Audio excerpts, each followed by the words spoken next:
अक्सर गुरु को आश्रम और ध्यान शिविर की आवश्यकता क्यों पड़ती है? अब अक्सर पड़ती है या नहीं पड़ती है, लेकिन मुझे पड़ी। मैं यहाँ पे अब अपनी बात करूँगा। आश्रम की व्यवस्था जो है उसका एक कारण होता है, लेकिन वो कारण अगर आपको समझना हो, पहले आश्रम का एक मेरा अर्थ समझना पड़ेगा। पहली बात, मैं अपनी बात शुरू होने से पहले एक चीज़ और कह दूं। प्रश्न इन्होंने पूछा, मैं उत्तर आपको दे के दे रहा हूं। उसका एक कारण है कि आपसे संवाद ज़्यादा लोगों से हो रहा है। ये तो मेरे पास रह रहे हैं, सुन ही रहे हैं, लेकिन आप लोगों से संवाद ज़्यादा है। हाँ, इनके प्रश्न ले रहा हूँ इसलिए क्योंकि ये काफ़ी भटक के काफ़ी चीज़ों को देखें। आश्रम का जो मेरा अर्थ है वो अर्थ है जहां अंदर का श्रम हो और पूर्ण विश्राम हो। अंदर का श्रम और पूर्ण विश्राम, इसके पीछे जो कारण है वो मैंने कल की चर्चा के दौरान कहा था, जिसमें मैंने ये बताया था कि असल में गुरु देना क्या चाहता है। मैं देना चाहता हूं आपको कि आप अपने स्वभाव में थिर हों, और साथ ही साथ आपके ऊपर जो सामाजिक मान्यताएं, धारणाएं, किताबी ज्ञान और सब आपके ऊपर लदा है वो हट सके। लेकिन इस हटने के लिए एक बहुत ज़रूरी चीज़ होती है, बहुत ज़रूरी चीज़, और वो शायद सभी को दिक्कत महसूस होती होगी। इसको हटने के लिए बहुत ज़रूरी ये होता है कि तुम्हें समाज से हटाया जाए। दो ही तरीके हैं समाज से हटने के। एक तो यह है कि एक व्यक्ति अकेला अपनी यात्रा पे निकल जाए, जैसे बुद्ध निकल गए, जैसे महावीर निकल गए, और फिर घर से कोई संपर्क ना हो, कोई भी संपर्क ना हो, और सामाजिक जिस तरीके की व्यवस्था में और सब में जीते थे उसकी पूर्णता जरूरतें जो हैं हटा दी जाएं। तो बुद्ध और महावीर जैसी क्षमताएं शायद उस समय लोगों में होती होंगी जिस समय बुद्ध और महावीर ऐसा काम कर रहे थे। निश्चित ही आज भी हैं, लेकिन आज जिस दौर में हम जी रहे हैं उस दौर में, मैं अपनी समय की बात बता रहा हूं कि उस दौर में आदमी को अपने घर से कम्युनिकेशन के बहुत साधन मौजूद हैं। आदमी घर से दूर भी है लेकिन घर से जुड़ा हुआ भी है। वो डे बाय डे 10 मिनट या 20 मिनट अपने घर का कचरा ले ही रहा है। आश्रमों में रहते हुए भी ये सब खूब चलता है। लोग आते हैं। आपने जैन फकीरों के संबंध में एक बात सुनी होगी। जैन फकीरों के संबंध में एक कहावत है कि वो अपने शिष्य को सबसे पहले जंगल ले जाता है। जंगल ले जाता है, जंगल का अर्थ जहां कोई भी ना हो, जहां समाज ना हो। उसके बाद समाज को उतारने के लिए एक समय लगाता है उसके ऊपर, जिसमें बहुत समय लगता है। बुद्ध जैसे व्यक्ति का भी समाज पूर्ण रूप तिरोहित हो इसके लिए 12 साल लग गए। तो जब बुद्ध जैसी प्रतिभा के साथ 12 साल लग सकते हैं, तो आपके साथ कितने लगेंगे आप अंदाजा लगा लो। लेकिन लोग जल्दी में, बहुत जल्दी में, इंस्टेंट, हर चीज बिल्कुल तत्काल चाहिए। तो ऐसे में आज का युग जो है, जो मैं महसूस करता हूं, मैं जिस तरीके का आदमी के साथ काम करता हूं, पहली बात तो मैं कोशिश करता हूं कि इंसान को समझूं कि उसके ऊपर लदा हुआ क्या है। इंसान के ऊपर जो भी चीजें लगती हैं, जो भी उसके अंदर अनुभव कह लीजिए, उसको सॉफ्टवेयर कह लीजिए, उसको जो भी कह लीजिए, वो उसकी 10 ज्ञानेंद्रियों के माध्यम से जो इंफॉर्मेशन उसके 5 इंद्रियों तक पहुंचती है, उससे ही उसको बाहर की सारी चीजों का जो है हिप्नोटाइज होता है। यहां पे मैं थोड़ी भिन्न व्यवस्था के दौरान इंसान को ऐसी चीजों से गुजारता हूं जहां पे उसका मन जो है वो मर सके। लेकिन एक तो मन वो होता है जो उसने अपने समाज से सीखा होता है, लेकिन एक उसका मन वो होता है जो उसने किताबों में पढ़ के अपनी कल्पना के दौरान बना लिया होता है।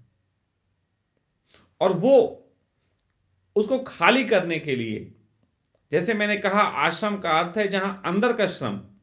अब अंदर का श्रम क्या हो सकता है? सामान्यतः लोग समझते हैं कि मेरे पास आने से पहले तो खास तौर पे लोगों को ऐसा होता है कि स्वामी जी के पास जाएंगे तो स्वामी जी एक घंटे शाम को, एक घंटे सुबह सत्संग हॉल में आके ज्ञान देते होंगे और वहाँ कुछ कराते होंगे, ध्यान प्रयोग ये सब। लेकिन ऐसा मैं कुछ नहीं करता, मैं बल्कि प्रतीक्षा करता हूँ। ध्यान में ले जाने से पहले मैं इंसान के साथ प्रतीक्षा करता हूँ कि पहले उसके सॉफ्टवेयर जो लदे हैं उनको हटाऊं, उनको कैसे डिलीट मारा जाए। उसके लिए मैं हर व्यक्ति के साथ अलग अलग प्रयोग करता हूं। उसके स्वभाव को जिंदा रखने के लिए एक तो होता है कि स्वभाव भी नष्ट कर दिया जाए। बहुत से आश्रमों की व्यवस्था आप ऐसी देखते होंगे जिसमें इंसान के स्वभाव की भी हत्या कर दी जाती है, पता ही नहीं होता स्वभाव क्या है। तो मैं थोड़ा एनालिसिस करता हूं कि इंसान का स्वभाव क्या है, उस स्वभाव के हिसाब से अलग अलग व्यक्ति को उसके स्वभाव को जिंदा रखते हुए मैं थोड़े बहुत कार्य सौंपता हूं, जो कि आश्रम की व्यवस्था के लिए थोड़े बहुत जरूरी भी होते हैं। लेकिन उसके ऊपर वो अतिरिक्त भार जो समाज देता है, वो चाहे आर्थिक हो, वो चाहे उसके और किसी चीज की जरूरत का हो, वो उतारने के लिए आश्रम में एक व्यवस्था करता हूं। एक ऐसी व्यवस्था जिसमें इंसान को बाहर से तोड़ा भी जा सके, लेकिन कहीं ना कहीं उसका जो स्वभाव बाहर की आदतों से, स्वभाव भी कह रहा हूं बाहर की आदतों से, बहुत उल्टी बात लगेगी। एक तो होता है बाहर की आदतें और एक होता है हमारे स्वभावगत बाहर की चीजों की जरूरतें। तो यहां पे मैं उन चीजों का भी ख्याल रखता हूं कि जिसमें वो बाहर की चीजों की जो जरूरतें हैं वो भी पूर्ण हो और साथ ही साथ उसकी जो आदतें हैं उनको मैं हटाने का काम कर सकूं। लेकिन इसमें कुछ खतरे होते हैं।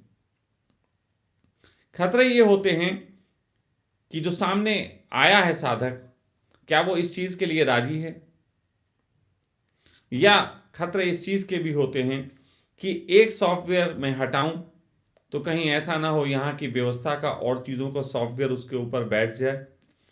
तो इसके लिए बहुत माइक्रो वर्क करना पड़ता है उसके साथ, बहुत छोटी छोटी सूक्ष्म बातों का भी, यहां तक कि ऐसी बातों का भी करना पड़ता है जिसका कभी कभी किसी को लगेगा कि वाहियात है ये सब, क्या बातें। जैसे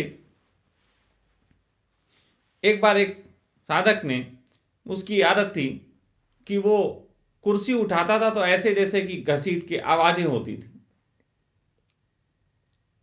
तो मैंने उससे कहा कि ये कुर्सी को दर्द होता है, क्या तुम्हें पता है? वो कहने का क्या बात कर रहे हैं, कुर्सी को दर्द होता है? मैंने कहा हाँ, क्या तुम्हें पता है कुर्सी को दर्द होता है? बोले नहीं। तो मैंने कहा कि इस अस्तित्व में जो भी चीज तुम्हें प्रीतिकर लगती है उसका एक ही कारण है कि वो लयबद्ध है। जो भी चीज हमको अच्छी लगती है, जैसे वो लड़का गाने सुनता था, मैंने कहा भाई खटर पटर शुरू कर दूं, ट्रैक थोड़ा सा ड्र ऐसे करके चले तो कैसा लगेगा? उसने कहा ये तो बुरा लगेगा।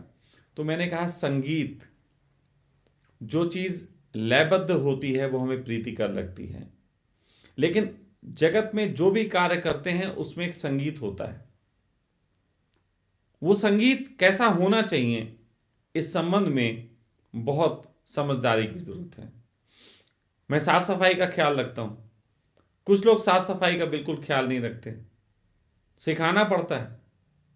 क्योंकि साफ सफाई, बाहर की साफ सफाई आपको अंदर की गंदगी का भी एहसास दिलाती है। जीवन में सबसे ज्यादा असफल लोग लगभग वो होते हैं, परसेंटेज अगर निकाला जाए तो सबसे ज्यादा असफल वो लोग होते हैं जो अपनी साफ सफाई का बिल्कुल ख्याल नहीं रखते। हॉस्टल्स में तुम जाके एक सर्वे कर सकते हो, नए तरीके का सर्वे, कि कौन कमरे साफ रखता है और कौन ऐसे कपड़े फेंके हुए हैं, और एक रिकॉर्ड बना सकते हो और 10 साल बाद उनसे मिल सकते हो।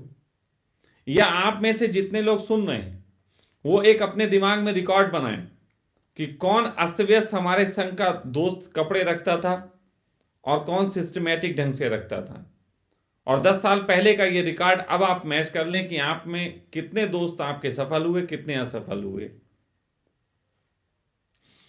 सफलता असफलता यूं तो बाहर की है, लेकिन फिर भी आदमी अपने लक्ष्य में जो चले और वो सफल हो, वही लक्ष्य लगभग अंतर जगत का भी होता है। यदि अंतर जगत में भी तुम्हें साफ सफाई का ख्याल नहीं है तो तुम कुछ नहीं कर सकते। तो कभी कभी इसकी सामान्य प्रक्रिया से भी गुजर पाता हूं। मैं आपको एक प्रयोग बता रहा हूं। आप 5 लोगों को इकट्ठा करें, 5 लोगों को बोले मूंगफली खाइए, वो मूंगफली खाने बैठेंगे। एक होगा जो मूंगफली खाता होगा, जितनी बार गिरती होगी उतनी बार झाड़ देता होगा। एक होगा जो मूंगफली खाता होगा, बहुत देर तक सब गिरता रहता होगा, सब आखिर में अपना उठा के सब कपड़े झाड़ के और फिर उठता होगा। तो ये 2-3 तरीके के क्लास होते हैं। अगर कोई व्यक्ति आखिर में सब झाड़ रहा है, वो साधक नहीं हो सकता। मैं आपको गारंटीड कह सकता हूं, गारंटीड। साधक होगा वो एक मूंगफली के खाने के बाद भी जो थोड़ा बहुत तिनका होगा उसको भी हटाएगा। ये बहुत छोटी छोटी सी बातें हैं। तो माइक्रो वर्क करना पड़ता है। मैं माइक्रो वर्क करता हूं। कभी कभी हो सकता है मेरे माइक्रो वर्क से चिड़चिड़ाहट मच जाती लोगों में, यार कि इतनी छोटी छोटी बातें क्यों, लेकिन उनकी वो चिड़चिड़ाहट उनके हिसाब से जायज हो सकती है, मेरे हिसाब से जायज नहीं है। जब अंदर के श्रम के लिए आप निकले हैं तो उसके लिए मेरे आश्रम की तरफ से यह व्यवस्था होनी चाहिए कि तुम्हें पूर्णता विश्राम मिले। जो तुम्हें बाहर की चीजों से मिलता है वो व्यवस्था मैं करता हूं, उसमें मैं आज तक कभी असफल नहीं रहा। लेकिन अंतर जगत की यात्रा के संबंध में जब कभी कभी मैं रोकता हूं तो मैंने देखा बहुत लोगों को चिड़चिड़ाहट मच जाती है, क्योंकि जितनी यात्रा बढ़ती जाती है, संवेदनशीलता जितनी बढ़ती जाती है, उतना ही तुम्हारा मन और ज्यादा तुम्हारे साथ छेड़खानियां शुरू कर देता है। जैसे मन का पहला आधार है फर्स्ट चीज मन प्रयोग करता है कि वो जो तुम्हारा गुरु है। मेरे पास लोग आते हैं, 5 दिन के लिए आते हैं, मैं उनको बोल देता हूं कि 48 घंटे के अंदर एक ऐसा वक्त भी आएगा जब तुम कहोगे भाग जाएं, जब तुम्हारा मन मेरे खिलाफ बातें करेगा, खूब बातें करेगा, मेरे खिलाफ वो तर्क देगा, क्या बकवास बातें कर रहा है, कैसी कैसी बातें कर रहा है। तो पहले 48 घंटे तक उसके अंदर अंदर ऐसा हो जाएगा। और लगभग 99% लोगों के साथ ये होता है कि 48 घंटे के अंदर उनका चित्त बेचैन होने लगता है। उसमें फिर जो रुक जाते हैं उसके बाद उनके मन पे मैं दूसरे ट्रैक पे काम करता हूं। तो पहला तो मन आप पे हमला करता है कि जो आपके मन का दुश्मन है उसके खिलाफ लग जाता है। बहुत से लोग इससे गुजर जाते हैं, बड़ी अच्छी यात्रा में पड़ जाते हैं, लेकिन उसके बाद मन दूसरा अटैक करता है, और दूसरा अटैक करता है कि यार तुम्हें हुआ क्या है, तुम क्या कर रहे हो, सब बकवास बातें हैं, इनसे तो कुछ होता नहीं। और ध्यान रखना, जिस भी साधक के जीवन में ऐसा संदेह उठे कि कहीं हम गलत ट्रैक पे तो नहीं, क्या फायदा हुआ ये सब करने का, क्या नतीजा हुआ, तो जान लेना मन ने ब्रह्मास्त्र छोड़ा है।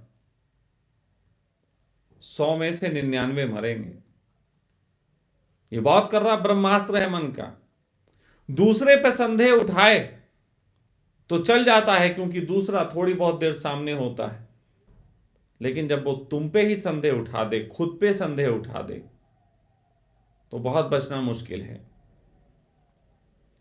तो ये बात मैं इसलिए कह रहा हूं कि बहुत से साधकों के साथ ऐसा होता होगा अच्छी यात्रा करते होंगे, एक एक मोमेंट पे मेरे प्रति संदेह उठाते होंगे, बेहतर है, उठना चाहिए, क्योंकि मैं तो तब भी थोड़ा बाहर का आदमी। लेकिन जब तुम स्वयं पे संदेह उठा लेते हो अपनी यात्रा को लेके, फिर तुम्हें कोई नहीं बचा सकता। फिर तो वही बच सकता है जो उस ब्रह्मास्त्र को भी खा जाने की क्षमता रखता हो। और ये क्षमता कैसे आती है, तो थोड़ा मैं इसको सिखा देता हूं, आप लोग दूर हैं जो वो भी सीख लें। ये क्षमता ऐसे आती है कि जो आदमी मन से खेलने की कला सीख जाता है, मन से कैसे खेलना है, छोटी छोटी चीजें हैं मन से खेलने की। मन किसी चीज में बहुत मांग करे, उसको पोस्टपोन करो, तो लग क्या है यार, छोड़ो, नहीं लेते, छोड़ो, ये नहीं करते। मन के साथ ये प्रयोग करने के लिए तुम कभी कभी अपनी इंद्रियों को भी प्रयोग में शामिल कर सकते हो। जैसे आपने हाथ ऊपर कर लिया और आप बातें कर रहे हैं, अब खुजली होगी तो हाथ कहेगा कि चलो जाओ खुजलाओ जाके, लेकिन नहीं, आप करते रहना, आप बातें करते रहना, हाथ को रोके रहना।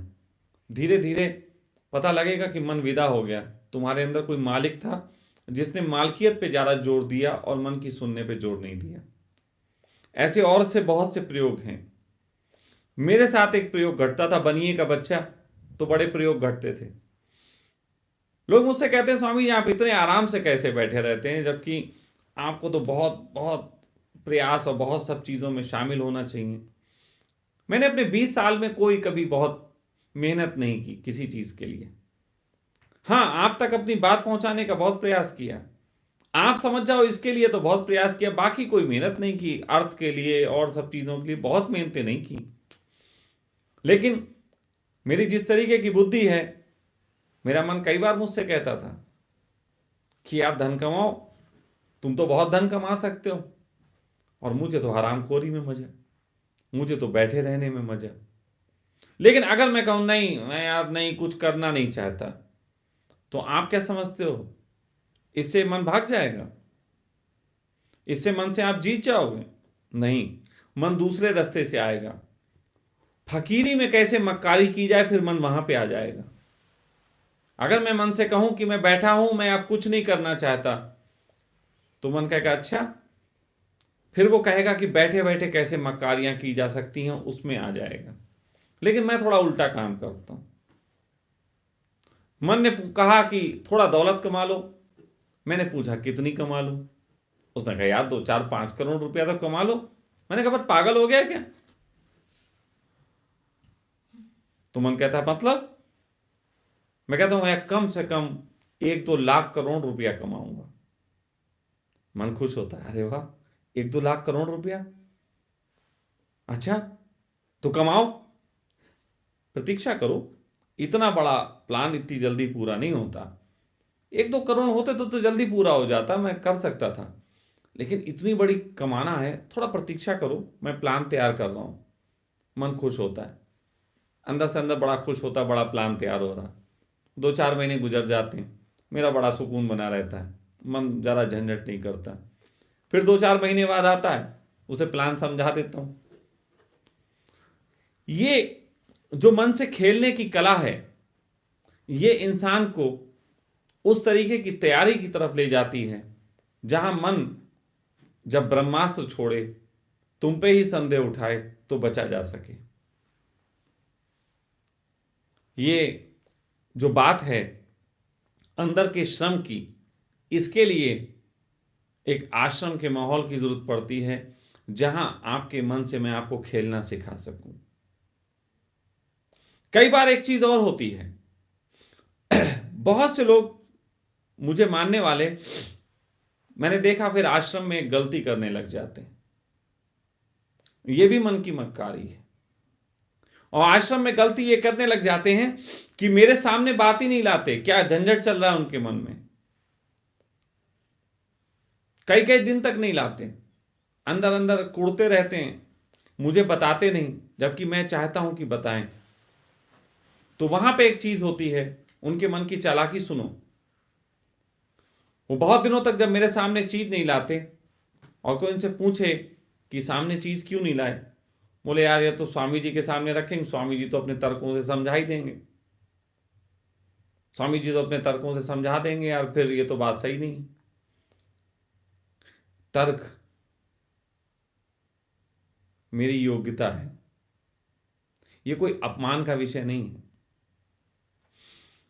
इस तर्क से ही मैंने अपने मन के खिलाफ काम किया, और इन्हीं तर्कों से मैं तुम्हारे मन के खिलाफ काम करता हूं। तर्क ही तो होते हैं। सामान्यतः जब कोई प्रेमी प्रेमिका मेरे सामने आते हैं, सलाह मशवरा लेते हैं कि मैं इन्हें बहुत प्रेम करता हूं, तो पहले उनके खिलाफ मैं इतनी बातें करता हूं, इतनी बातें करता हूं कि उन दोनों का अफेयर टूट जाए। और सच बताएं 100 में से 90 बार टूट भी जाता है, लेकिन कोई 10 होते हैं जिनका नहीं टूटता। वो परफेक्ट होते हैं, वो परफेक्ट होते हैं, उनका नहीं टूटता। उन्हें तर्कों से कोई लेना देना नहीं, उनका प्रेम उन्हें तर्क से बड़ा आनंद दे रहा है। तो मेरे सामने अगर अपने मन को लाओगे और मैं अपने तर्कों से गिरा दूंगा, तो समझना मन था, गिर गया। कॉन्शियस होगी, जो तुम्हारी बिल्कुल आत्मा की जरूरत होगी, तो नहीं गिरेगी।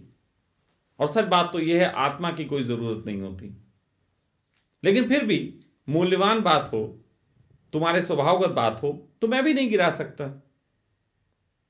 तो इसलिए जो साधक इस तरीके की बात करते हैं, उनको भी मुझसे छुपाना नहीं चाहिए, बताना चाहिए।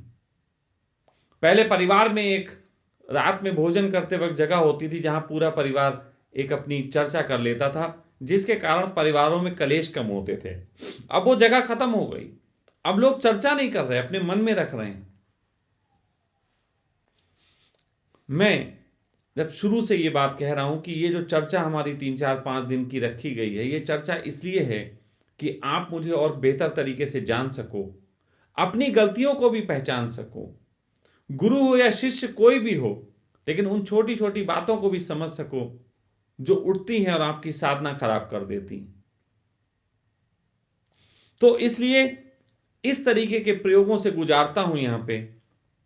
इसके लिए मुझे एक जरूरत है सेपरेट, जहां पे मैं अपनी स्वतंत्रता के साथ काम कर सकूं, इसलिए आश्रम की जरूरत होती है। और एक बात ध्यान रखना, आश्रम की जरूरत ये जो होती है, इसे जो भी व्यक्ति अपने पिता का धन लगा के पूरा करेगा। बहुत से लोग ऐसे होते हैं जो अपनी संपत्ति बेच बाच के अपना जो भी जिंदगी भर की कमाई होती है उसको जोड़ जाड़ के आश्रम बना लेते हैं। ऐसा एक भी आश्रम आश्रम नहीं हो सकता, ये सब होटल होके बंद हो जाते हैं। क्योंकि यहां पे आप जो आने वाले हैं उनके प्रति एक ही भाव रहता है कि कहां पे वसूला जा सके, क्योंकि आपने इन्वेस्ट किया है, इन्वेस्ट किया है तो वसूलोगे। आश्रम तो ऐसे बनते हैं कि जब आपके निकट इकट्ठे हो गए, कुछ प्यारों को लगता है कि अब आपको कहीं बैठाल दें, एक मंदिर की स्थापना हो। जैसे कभी कहीं कोई शिवलिंग निकल आता है और लोग चारों तरफ उसके गांव वाले एक एक दीवार बना देते हैं, एक डोम बना देते हैं, तो एक मंदिर का निर्माण होता है। आश्रम का निर्माण सदैव ही शिष्य करते हैं। मैं सौभाग्यशाली हूं इस मामले में। मेरे पास तो कुछ नहीं, मेरा परिवार भी जानता है, मैं तो कुछ लेके नहीं निकला, मेरे पास तो कुछ था ही नहीं। लेकिन धीरे धीरे कुछ लोग ऐसे इकट्ठे होते चले गए जिन्होंने कहा कि नहीं, एक जरूरत है जहां पे आप अपने पूरे तरीके से प्रयोग को कर सको। मैं आज तक कहीं आश्रमों में शिविर लेता था और जगह लेता था तो वहां झंझट होते थे। मैं उन शिविरों की व्यवस्था, वहां जो सो कॉल्ड आश्रम्स हैं वो होटल हैं, वहां की व्यवस्था है, उस व्यवस्था के तहत उनके नियम कानून हैं।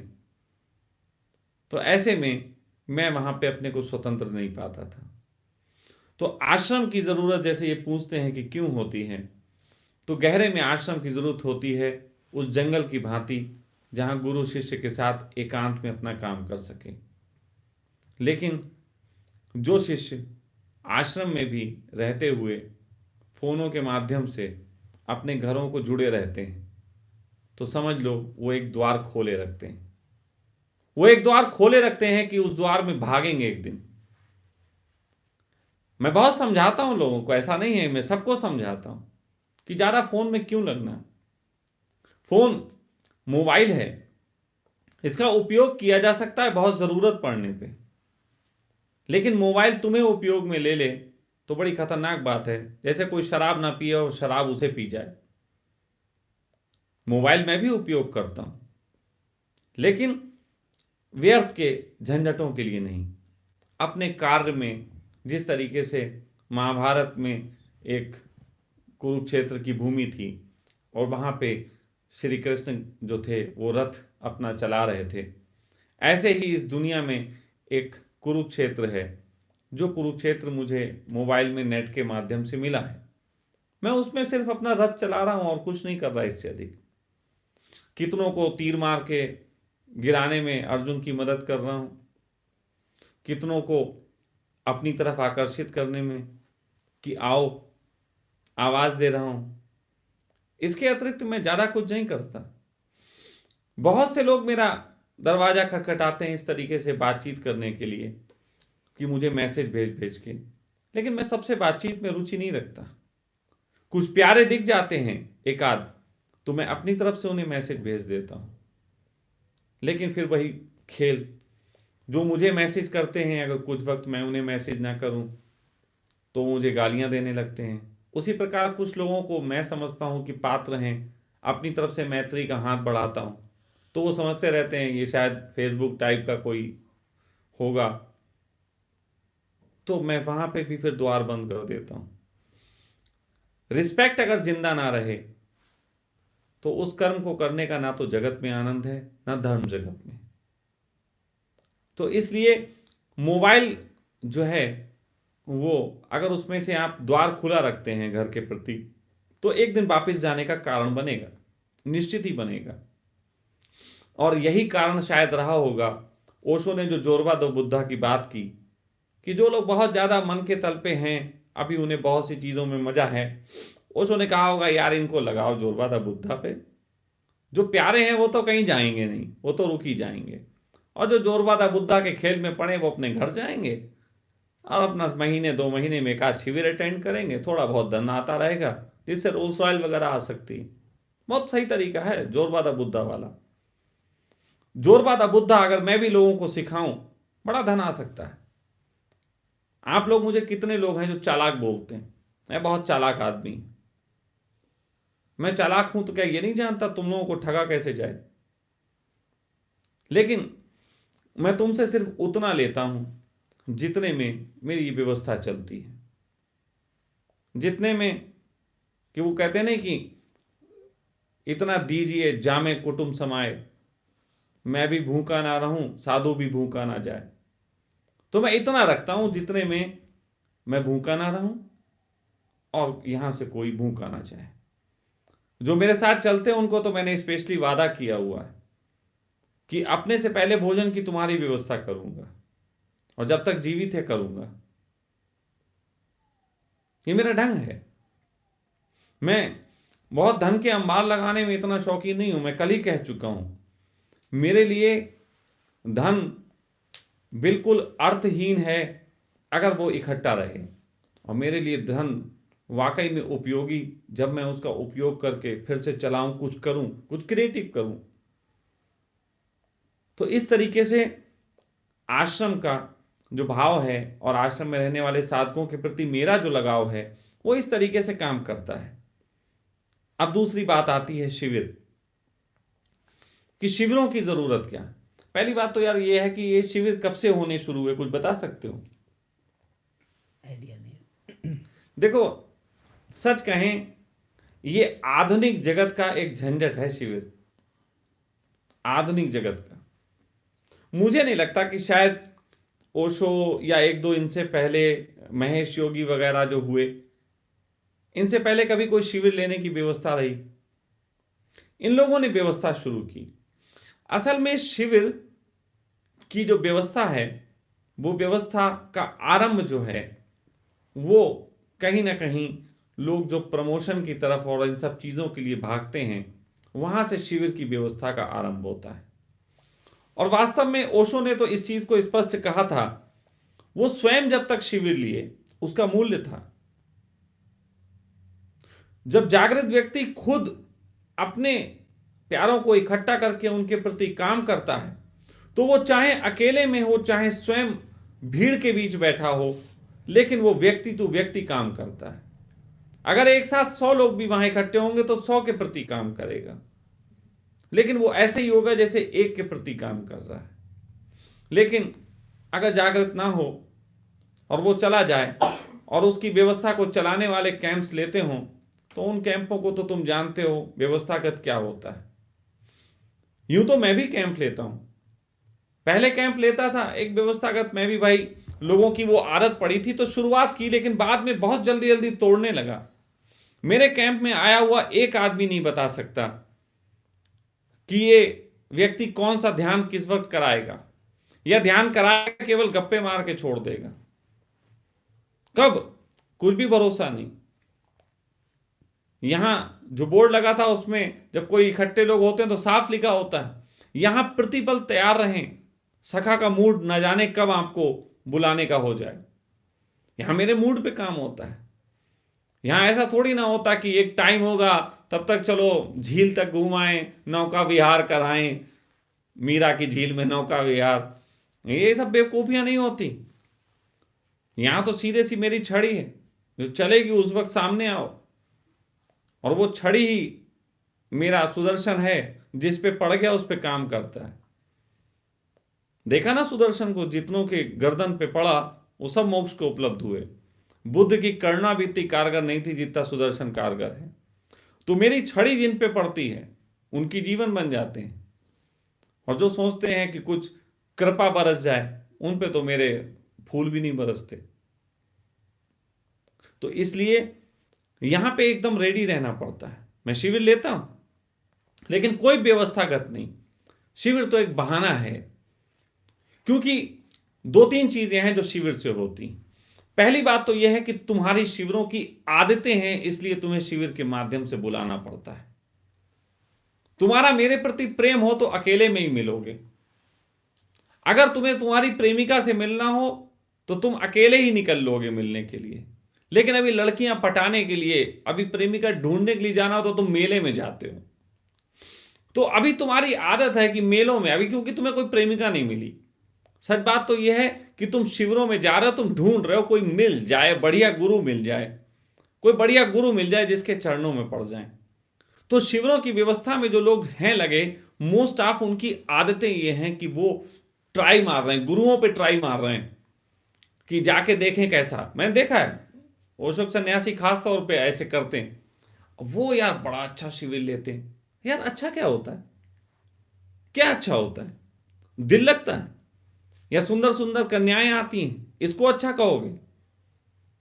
या एनलाइटेड हो जाते हो शिविरों में इसलिए अच्छा कहते हो? क्या हुआ अच्छा? मन मरा? अगर मन नहीं मरा तो क्या अच्छा हुआ? क्या कोई जो बैठा था वो ऐसा प्रीतिकर लगा कि अब कहीं छोड़ने का मन ना हो? वो भी नहीं होता। मैं आश्रम चलाया करता था तीवड़ा में, तो उस आश्रम में लोग ध्यान के लिए आते थे, तो उठते थे ध्यान करके 2 घंटे 4 घंटे बाद बड़ा आनंद आया। प्रणाम स्वामी जी। हमने कहा भाई कहाँ चले? आनंद आया तो कहाँ चले? बोले स्वामी जी अभी घर जाना है, वो डंगर, डंगर मतलब भैंसे, डंगर को चारा डालना है, किसी को दूना है डंगर को। मैंने कहा यार ये भी अजीब आनंद है जो तुम्हें डंगर दूने की याद दिला देता है। कैसा आनंद है तुम्हारा? मैं तो अपनी बताऊं तो जिस दिन पहली बार ध्यान जाना था उसके बाद 3 साल तक ध्यान के अतिरिक्त कुछ नहीं जाना। 3 साल तक न सेक्स की याद आई, न भोजन की, न इज्जत प्रतिष्ठा का खेल था, न कुछ कमा के इकट्ठा कर लेना था, न जाने कैसे पागलपन सवार था। कैसा पागलपन सवार था कि जिसमें कुछ भी दिखाई नहीं देता था। काम क्रोध लोभ मोह ईर्ष्या द्वेष अहंकार कुछ भी नहीं थे, बस थी एक दीवानगी। और अब वो दीवानगी इतनी चढ़ गई है कि काम क्रोध लोभ मोह जैसी चीज़ों को भी मैंने उपयोग करना सीख लिया, वो भी अब मेरे लपेटे में आके कहते हैं कहाँ फंस गए। मेरे शरीर में निश्चित ही परमात्मा के दिए ये आइटम भी होंगे, काम क्रोध लोभ मोह ईर्ष्या द्वेष अहंकार, ये आइटम है, सबको है, तुम्हारे पास भी मेरे पास भी है। लेकिन तुम्हारा ईगो जब तुम्हें सताता है तो तुम ढूंढते हो कहाँ चला जाऊं, थोड़ी देर के लिए अपने क्रोध को अपने अहंकार को कम कर लूं। हे ओशो परमात्मा दया करो मेरे अहंकार में कमी हो जाए। और मेरा अहंकार जब निकलता है मैं कहता या आई लव माई ईगो, आजा गले लग जा, मुझे कोई दिक्कत नहीं, मैं बहुत ईगोइस्ट हूं। कल किसी ने शायद कोई कमेंट भी किया था कि तुम बहुत अहंकारी हो, मुझे कॉल करो तुम्हें कुछ सीखने को मिलेगा। ठेंगा सीखने को मिलेगा, मैं तुझसे ज्यादा अहंकारी, तू है कहाँ कमीने, मैं तुझसे मिलना ही नहीं चाहता, किसी से नहीं मिलना चाहता। तुम्हारी फटी हो 10 बार तो मुझसे मिलो, मेरा वीडियो सुनो, क्योंकि तुमको ये सिखाया गया है कि अहंकार रोग है। मुझे तो किसी ने नहीं सिखाया, मुझे तो जो ये सिखा सकते थे वो थे ही नहीं, जिंदा मिले ही नहीं, गई नहीं तो उन्हें सिखा देता अहंकार रोग नहीं है। ये तो बड़ी प्यारी चीज है। और तुम भी अगर मेरे पास आ जाओ तो तुम्हें सिखाऊंगा, अहंकार रोग नहीं है, बड़ी प्यारी चीज है, इसका इस्तेमाल करके देखो। लेकिन तुम्हें क्या पता, तुम्हें तो कंडोम इस्तेमाल नहीं करना आता, इतने बच्चे बड़े चले जाते हैं, तो तुम्हें और क्या पता चले कि ये भी इस्तेमाल की चीज हो सकती है। तुम्हारे घर में कितनी चीजें बेकार पड़ी रहती जो कभी इस्तेमाल ही नहीं होती। काश तुम उन चीजों का इस्तेमाल सीखो। मैं तो छोटी छोटी चीज का भी इस्तेमाल करता हूं। यहां अगर एक कुल्हाड़ी की लकड़ी भी टूट जाती, मैं कहता वाह मजा आ गया। लोग कहते लो लकड़ी टूट गई, मजा आ गया, क्या बात है, हमने मजा आ गया, शाम को इसे जलाएंगे। लेकिन तुम्हारी लकड़ी टूट जाए तो तुम्हारा दिल टूट जाता है, तुम्हें पीड़ा हो जाती, लकड़ी टूट गई। यहां तो जितनी चीज कबाड़ की होती मैं तो सबका मजा ले लेता हूं, कुछ ना कुछ मजा ले लेता हूं। कबाड़ी को बेचने का बिल्कुल मजा नहीं लेता। मैंने आज तक अपने यहां से कुछ भी बेचा नहीं, बांटा बहुत है, बहुत बांटा है, बेचा कुछ नहीं।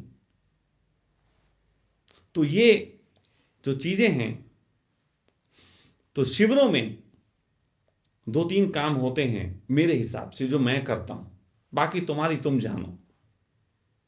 मैं शिविरों में तुम्हें निमंत्रण देता हूं क्योंकि तुम्हारी आदत है। एक सीढ़ी पे तुम खड़े हो, इससे आगे की सीढ़ी पे अगर मुझे तुम्हें लाना है तो समकक्ष लगानी पड़ती। मैं अपनी सीढ़ी बहुत ऊंचाई पे लगा दूं तो तुमसे फासला टूट जाएगा। इसलिए तुम्हारी व्यवस्थागत मैं कहता हूं हाँ चलो शिविर भी कर लेता हूं, नाम शिविर दे देता हूं, लेकिन तुम्हारे शिविर जैसा यहां कुछ नहीं मिलेगा। यहां समथिंग डिफरेंट, कुछ और मिलेगा जो तुमने अभी तक नहीं देखा। मेरा तो यह भी शिविर में होता है कि एक ही वक्त में 10 साधक हैं और 10 साधक डिफरेंट डिफरेंट ध्यान कर रहे हैं, सब अलग अलग, एक ही वक्त एक ही कक्ष में, और सब अलग अलग ध्यान कर रहे हैं। जैसी जिसकी योग्यता, जो जिसके लिए बेहतर वो। तो पहला कारण तो यह है तुम्हारी आदतें हैं। तुम्हारी आदतें हैं कि तुम शिविर में जाने के आदी हुए हो, लेकिन सच कहें तुमने अभी तक ध्यान शिविर नहीं देखे, तुम अभी तक प्रचार शिविरों में गए हो।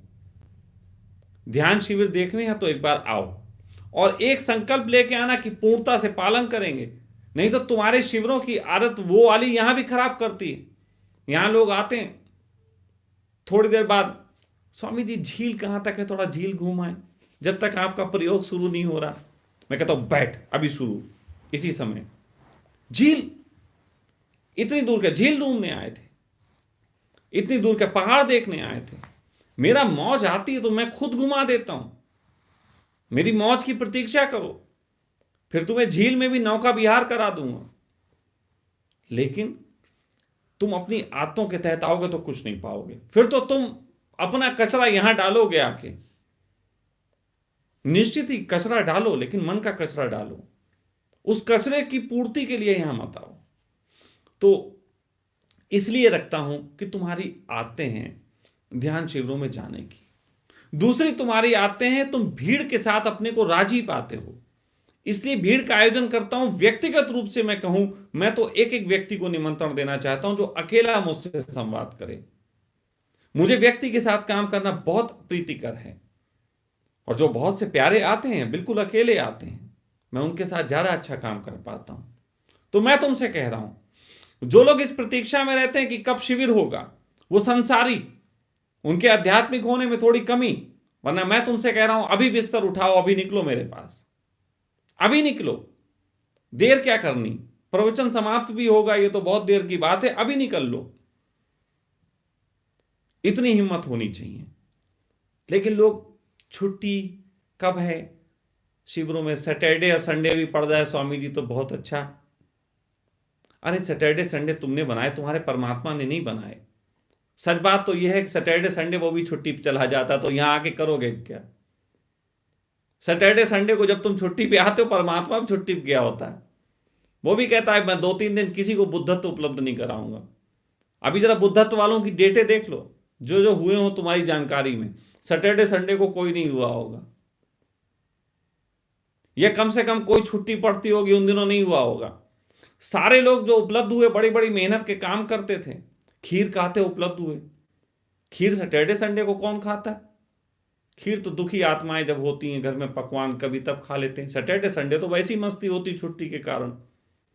बुध खीर खाते हुए, मां भी टट्टी कर रहे थे, कितना बड़ा काम, इसका सैटरडे संडे से लेना ही देना नहीं।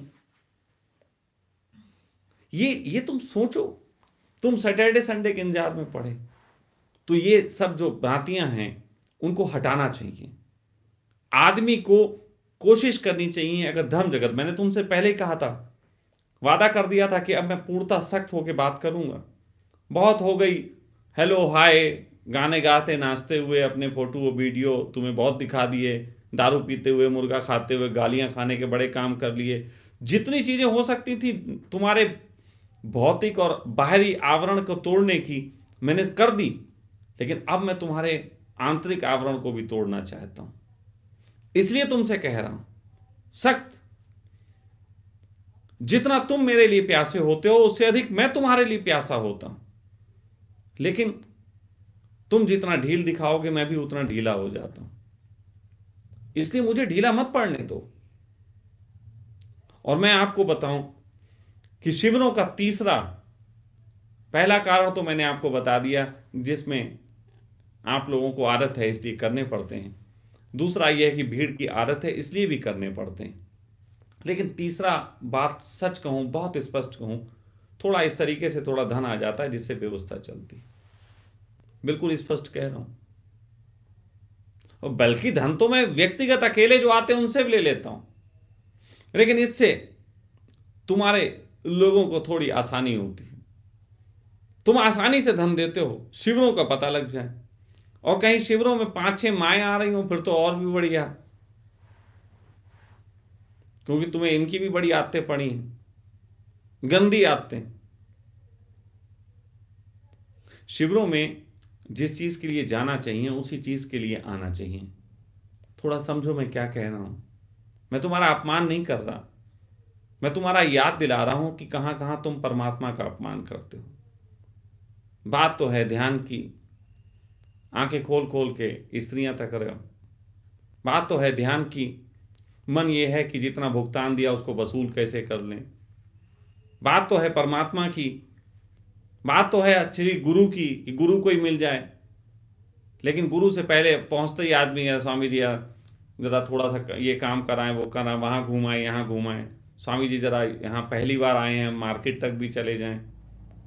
बहुत से लोग बड़ी टुच्ची बातें भी करते हैं, स्वामी जरा शेव बनवाया है जाके, स्वामी जी अभी शेव नहीं बनवाई, तड़प रहे थे आने के लिए, स्वामी जी से मिलना है मिलना है, 51,000 रुपये भी दे दिए, और यहाँ पहुंचे उसकी थोड़ी देर बाद स्वामी जी जरा शेव बनवाए हैं। जाओ भैया तुम शेव ही बनवा लो, परमात्मा तुम्हारी पूरी घोट दे रख के।